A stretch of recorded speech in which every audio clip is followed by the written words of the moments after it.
Sabe aquelas pessoas que ficam famosas assim do nada e meio que por nada? Que simplesmente parece que do dia pra noite todo mundo conhecia e você não aguenta mais ver a cara delas em tudo que é canto. Mulher filmada na janela, ficasse inclusive a Fabiola tava me contando, Fabiola Hyper, de que ela foi conhecida como a diva do avião, a moça da janela do avião. De um dia pro outro, ela ganhou mais de 1 milhão de seguidores nas redes sociais. E outra, como você se atreve em pleno 2024 não conhecer a lendária e cansada Raquel Bento? Boa tarde. Ela não para de ganhar seguidores. A mulher traída, a mulher do pastor que foi traída com a irmã da igreja, não para de ganhar seguidores. 478 mil Ele tá com quase 500 mil, o primeiro. Fiquei pasmo com isso. Também sou pasmo. Que hoje a gente vai um pouco além do óbvio na análise desse fenômeno social da celebridade instantânea. Falar um pouco o que é que está por trás disso e principalmente o que isso afeta a nossa vida. Acompanha aqui comigo. Imagina que uma noite você vai dormir sendo uma pessoa anônima, desempregada, endividada e no outro dia de manhã você acorda com milhões de seguidores no seu Instagram, várias marcas te chamando para fazer publi e a sua cara estampada em tudo que é site de fofoca. Para você, isso parece um sonho ou um pesadelo? Pois foi exatamente isso que aconteceu na vida da Camila Moura, uma professora de história desempregada. E bom, caso você não tenha a menor ideia de quem é a Camila, vou fazer uma recapitulação rápida. Basicamente, a Camila era casada com o Lucas Buda, um dos participantes da última edição do Big Brother. O Lucas Buda, por sua vez, começou a flertar com uma outra moça dentro da casa e a Camila entendeu que isso configurava traição dentro dos combinados do relacionamento deles e foi desabafar sobre o assunto nas redes sociais. Acontece que esse desabafo da Camila viralizou e da noite pro dia ela ganhou quase 3 milhões de seguidores. E daí com esses seguidores, como você deve imaginar, veio publi, veio parceria, veio entrevista na TV, um monte de coisa. Em resumo, a Camila ficou famosa por ter sido traída em rede nacional. Muita gente se irritou com toda essa ascensão à fama da Camila, em parte por entender que essa fama dela não foi merecida. Em outras palavras, que ela seria uma pessoa que ficou famosa por nada. E esse fenômeno, da pessoa que fica famosa por nada, não é algo exclusivo da Camila. Pelo contrário, é algo cada vez mais recorrente e até um pouco central na cultura dos nossos tempos. Só que para conseguir falar disso de uma forma mais aprofundada, a gente precisa recorrer a alguns conceitos. E um deles foi criado em 1960 pelo historiador Daniel Boorstin, em que ele separa a ideia de uma pessoa famosa de uma celebridade. Então, basicamente, ele coloca de um lado as pessoas que seriam famosas por mérito, ou seja, que elas têm algum reconhecimento por algum talento especial que elas têm, por alguma habilidade, por algum feito. Aí entrariam os atores, cantores, diretores, esportistas famosos, pessoas ligadas à política, enfim, pessoas que fizeram coisas que tornaram elas famosas. E do outro lado, ele colocou as celebridades, que seriam aquelas pessoas que ficaram famosas mais pela sua exposição na mídia, não ligada necessariamente a algum talento ou alguma habilidade. Aquela pessoa que é famosa simplesmente por sua fama. Só que daí é óbvio que a gente tá fazendo essa divisão assim entre celebridade e famoso para ficar mais didático aqui pro vídeo, só que praticamente nenhuma pessoa conhecida cai certinho em uma dessas categorias. Afinal, tem um monte de gente que ficou famoso por algum tipo de habilidade ou feito, só que depois se envolveu em tanta polêmica e tanta fofoca que acabou alcançando ainda um público maior. E por outro lado, tem um monte de gente que ficou famoso meio que por nada, só que depois quis aproveitar essa fama para tentar lançar uma carreira artística, investir numa carreira política, com variados graus de sucesso, Então a maioria das pessoas que estão na mídia hoje são uma mistura, de famoso e celebridade. E talvez você esteja aí pensando que esse lance todo de celebridade seja uma praga dos nossos tempos. O plot twist aqui é que as celebridades já existem há séculos, ou seja, há muito tempo que tem uma galera que não tem lá muitas habilidades, muitos talentos, mas que não sai da boca do povo. Quer um exemplo? As famílias reais e as cortes, que era aquela galera que ficavam ali em volta do rei, não faziam lá muita coisa, mas todo mundo queria saber do babado da vida deles. Estava todo mundo sempre comentando sobre os casamentos, as amantes, as intrigas, as festas. Eram basicamente as celebridades do tempo deles. E eles cumpriam uma função social muito importante, viu? A função social da fofoca. Goste ou não, a fofoca é um elemento intrínseco da sociedade humana e que, de uma forma ou outra, cumpriu um papel super importante no desenvolvimento da nossa espécie. Isso porque nós temos a capacidade de aprender através de histórias, e por isso, contar e ouvir histórias foi muito importante para os nossos antepassados. Vamos lá, imagina que você tá lá, vivendo no tempo das cavernas, e de repente chega o seu primo e fala assim: menina, tu não sabe, você lembra do fulaninho? Então, ele inventou de comer aquela frutinha escura que dá lá na moita, e não deu outra, morreu. E você tipo assim: não, nossa, não acredito, que babado. Bom, o efeito prático disso é que você aprenderia uma informação útil a partir dessa história, Que você não deveria comer a frutinha X. E esse conhecimento adquirido aumentaria a sua chance de sobrevivência. Então, na próxima vez que te chamarem de fofoqueira, você responda: eu não sou fofoqueira, eu tô só reproduzindo um comportamento social que foi importante para a sobrevivência dos meus antepassados. Tá, mas onde que entram as celebridades nisso tudo?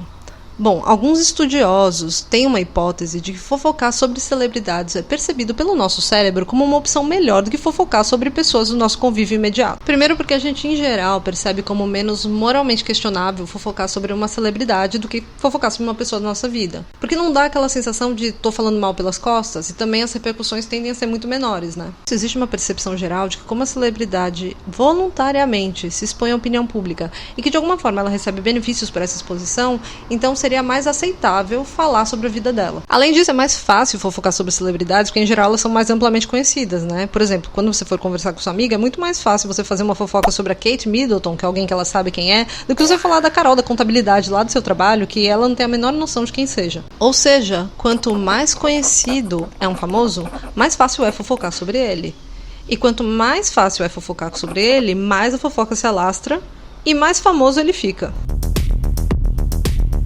Tá, mas por que a gente vê cada vez mais celebridades, principalmente essas celebridades que ficam meio que famosas por nada? Existem alguns motivos por trás dessa multiplicação de celebridades e subcelebridades. O primeiro tem a ver com o avanço da tecnologia, principalmente de difusão de imagens. O próprio conceito de celebridade e de fama sempre esteve ligado em alguma medida à difusão da imagem de uma determinada pessoa. Afinal, enquanto a imagem dela não é amplamente reconhecida, na prática ela continua anônima. Não é à toa que quando a gente fala de celebridade, uma das primeiras coisas que vem na cabeça são justamente os paparazzis, né, fazendo ali os flagras fotográficos. Conforme nossas comunicações foram avançando, foi ficando cada vez mais fácil, rápido e barato espalhar a imagem de determinada pessoa. E com certeza isso colaborou para multiplicar o número de celebridades. E dentro desse jogo que surgem as redes sociais, que basicamente permitem que a gente seja paparazzi de nós mesmos.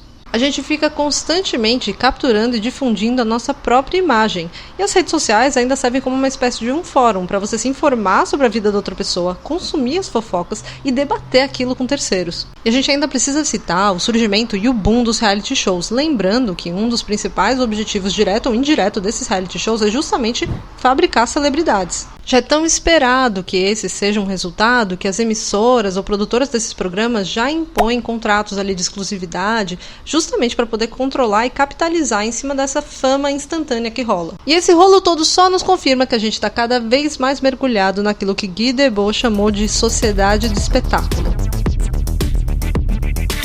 A ideia aqui é que nós vivemos em uma sociedade em que a aparência e o produto vão se tornando cada vez mais valorizados, a ponto de que aquilo que nós aparentamos ser passa a ser tão ou mais importante que aquilo que nós de fato somos. Ou seja, a nossa imagem passa a ter mais peso do que a nossa realidade. E isso vai permeando toda a nossa identidade e os nossos relacionamentos. Você quer um exemplo prático? Aquela família totalmente disfuncional que vive postando fotinhos de férias, todo mundo sorrindo e se fazendo de família margarina. Perceba que rola um investimento de energia muito maior em parecer uma família feliz do que em de fato ser uma família feliz. E o mais louco é que Debord elaborou esse termo analisando a sociedade ali dos anos 60 até meados dos anos 80, ou seja, muito antes do aparecimento das redes sociais. Ou seja, ele já observava essa tendência na sociedade naquele tempo e com certeza isso se agravou e muito nos últimos 10 ou 20 anos. E não é muito difícil entender como essa questão da sociedade do espetáculo, esse mundo das aparências, está ligado à multiplicação dessas celebridades instantâneas e geralmente com pouco conteúdo. Nas palavras do cientista social Hugo Coya, atualmente, em pleno século XXI, com o avanço avassalador das redes sociais e sua interação com outros meios de comunicação, especialmente a televisão, o conceito tradicional de fama e de famoso transformou-se em termos socioculturais, cedendo rapidamente lugar ao que é chamado de celebridade instantânea. e eu citei no começo desse vídeo que várias pessoas ficam super pistolas pela mera existência de figuras como a Camila Noel. E sinceramente dá pra entender os motivos dessa pistolagem, né? Porque as pessoas têm essa sensação de que eles não seriam merecedores da fama e que eles não agregariam nada de positivo pra sociedade através dessa plataforma que eles ganharam meio que de mão beijada, sabe? Agora, o que eu pessoalmente fico me questionando é se faz sentido direcionar essa raiva às pessoas físicas dessas celebridades, como se elas individualmente fossem culpadas por esse fenômeno. Eu acho que daria para analisar essa questão com um pouquinho mais de nuance. Até porque sim, se por um lado essas pessoas colhem sim vários benefícios dessa fama repentina, é muita ingenuidade achar que tudo isso não vem com um preço. E mais ingenuidade ainda achar que elas são as principais beneficiadas disso.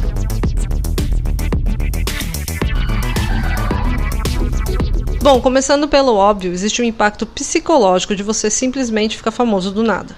E quanto mais rápida for essa ascensão à fama, maior vai ser o impacto. Porque, por exemplo, se você tem um artista que foi construindo aos poucos a sua fama e a sua carreira, digamos assim, ao longo de 10 anos, cada vez que ele alcança um novo patamar de fama, a própria mente dele vai construindo alguns mecanismos para conseguir lidar com tudo que vem junto com isso, com as inseguranças, com as questões de autoimagem. Enquanto uma pessoa que fica famosa da noite pro dia, ela geralmente não teve tempo de assimilar essas mudanças na vida dela. E isso pode ter um baita impacto psicológico. Só que o despreparo dessas pessoas para lidar com essa fama não é só mental, ele também é estrutural.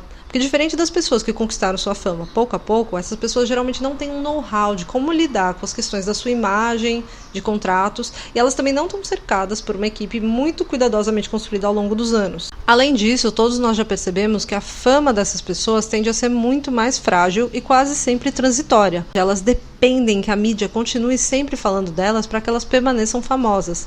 E geralmente, depois de um tempo, a mídia já encontra outra coisa mais interessante para falar e elas caem no esquecimento. Essa dependência da mídia, alinhado com pouco conhecimento do mercado, geralmente faz com que elas tenham muito menos poder de barganha na hora de fechar contratos. Em resumo, as celebridades instantâneas são muito mais vulneráveis diante de grandes empresas, patrocinadores, anunciantes, emissoras ou outros players, o que faz com que eles sejam muito interessantes para essas pessoas. Porque afinal, se a pessoa é mais vulnerável a você, isso significa que você consegue barganhar muito mais e lucrar muito mais em cima dela. Porque se você pensar em famosos que têm uma carreira extremamente sólida, você não vai ter dúvidas de que eles têm um poder muito maior para dizer quais as condições nas quais eles querem trabalhar, para que tipo de projeto eles querem trabalhar e quanto eles querem ganhar por isso. Então é óbvio que as empresas têm muitas vantagens quando elas usam celebridades instantâneas, nos quais elas têm muito mais controle e elas conseguem lucrar muito mais em cima. E não à toa, as empresas, a grande mídia, vive nesse movimento de fabricar essas celebridades instantâneas. Mesmo que isso seja prejudicial muitas vezes para as próprias celebridades e principalmente para nós enquanto sociedade. Na prática, cada vez que a mídia dá espaço para uma figura dessas, ela está deixando de dar espaço para outras pessoas que têm coisas relevantes a compartilhar. Porque quando a grande mídia fica te empurrando goela abaixo histórias sobre esse tipo de celebridade instantânea, na prática o que eles estão fazendo é te oferecendo uma figura pública da Shopee. Uma espécie de uma alternativa mais barata, de menor qualidade e descartável. E aqui pode parecer que eu estou sendo super cruel e generalizando, como se todas essas pessoas que se tornam celebridades instantâneas sejam pessoas vazias, sem conteúdo, sem talentos, e eu sinceramente não acredito nisso. Eu tenho certeza absoluta que várias dessas pessoas que se tornam celebridades da noite pro dia, elas têm sim vários talentos, várias habilidades, várias coisas pelas quais elas poderiam ser reconhecidas. A questão é que esse modelo de celebridade instantânea muitas vezes não permite que esse conteúdo chegue até nós, o público, por vários motivos. Algumas vezes essas figuras se tornam reféns de amarras contratuais com as emissoras, só que em outros casos elas se tornam reféns da própria viralização delas mesmas. Basicamente, elas conquistam muito rapidamente um público que começou a seguir elas por causa de uma coisa específica. E, portanto, esse público está interessado só nesse acontecimento e não naquela pessoa como um todo. Ou seja, mesmo que essas pessoas em si não sejam pessoas vazias, pessoas sem conteúdo, a real é que o próprio fenômeno da celebridade instantânea acaba fabricando personas esvaziadas. E como eu citei lá atrás, isso gera uma série de consequências sociais. A primeira é a famosa cultura de celebridade, essa crescente obsessão com a fama e todas as distorções de valores que isso causa. E também tem uma tendência a esvaziar o senso crítico das pessoas. Por exemplo, pessoas que se tornam super fãs de uma determinada celebridade, elas não têm a capacidade de ter uma visão de nuance sobre essa pessoa. Elas não aceitam qualquer crítica àquela celebridade. Tudo por conta da formação desses relacionamentos parasociais. Inclusive, esse assunto dos relacionamentos parasociais renderia todo um vídeo só pra ele, então se isso é algo que te interessaria, me avisa aqui nos comentários. Isso é preocupante porque, apesar dessas celebridades serem esvaziadas, elas têm muito poder de influência e, portanto, um impacto no mundo real. Uma celebridade que surgiu a partir de uma viralização pode sim influenciar milhões de pessoas e os seus comportamentos, impactando diretamente nas suas escolhas de quais produtos comprar, quais lugares frequentar e até mesmo em que políticos votar. Mas possivelmente o maior problema de todos é a questão do esvaziamento e da homogeneização cultural. Essa sensação meio ruim de que tudo que a gente vê na TV ou na internet é só mais do mesmo. Essas figuras públicas fabricadas de forma rápida e barata são como uma espécie de fast food cultural. Elas podem até satisfazer o nosso apetite momentaneamente, mas em geral elas agregam muito pouco. E essa lógica de celebridades ultraprocessadas dita que é muito mais fácil lucrar quando essas figuras seguem uma mesma fórmula, de modo a atrair o maior número de fãs e gerar o máximo de repercussão positiva para as marcas. E assim, os movimentos e expressões dessas figuras acabam sendo meticulosamente planejados por assessorias, não deixando muito espaço para qualquer coisa que seja mais autêntico ou divergente. Em resumo, a cultura de massa, ela aumenta muito os lucros para as empresas, só que ela acaba achatando a diversidade, a reflexão e a inovação. Ou seja, quem paga o preço por esse lucro somos todos nós. Mas, como sempre, esse vídeo é para ser só o início de uma conversa com você. Então eu quero saber a sua opinião. Como que você se sente em relação a essas celebridades instantâneas? Eu vejo você na próxima. Tchau, tchau.